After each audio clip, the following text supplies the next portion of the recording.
Tesla Model 3 is here, sort of.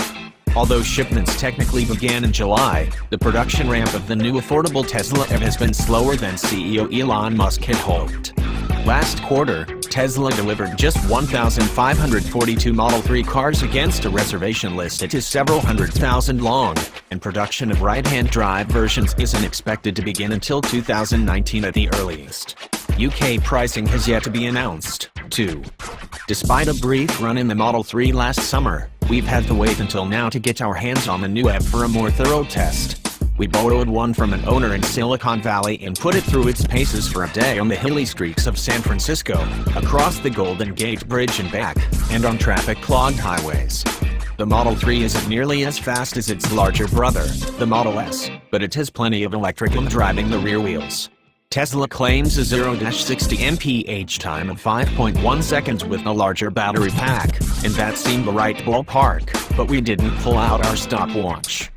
This car weighs over 450 kilograms less than the 100 kilowatt-hour version of the Model S, so the long-range Model 3 comes in at 1,730 kilograms, including the hefty battery.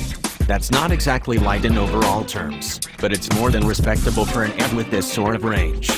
The weight loss shows in corners, too. The Model S feels extremely heavy, because it is, although it carries the bulk well.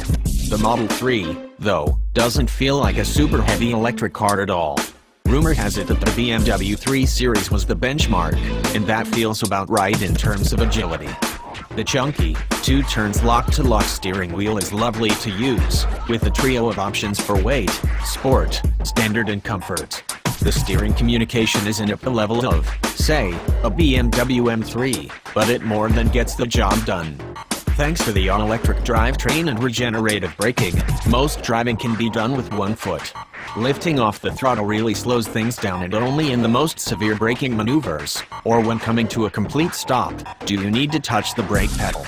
Brake feel is adequate, given the amount of electronics between you and the brakes, but we wouldn't expect much on a track day. The semi-autonomous autopilot seems a little improved from the Model S and X, so perhaps Tesla's newest car is getting the latest software as well. The system keeps the car between the lane lines without the driver needing to keep a hand on the wheel at all times, and the traffic-aware adaptive cruise is a commuter's dream. But annoyingly, Tesla has put the autopilot control onto the shift stroke.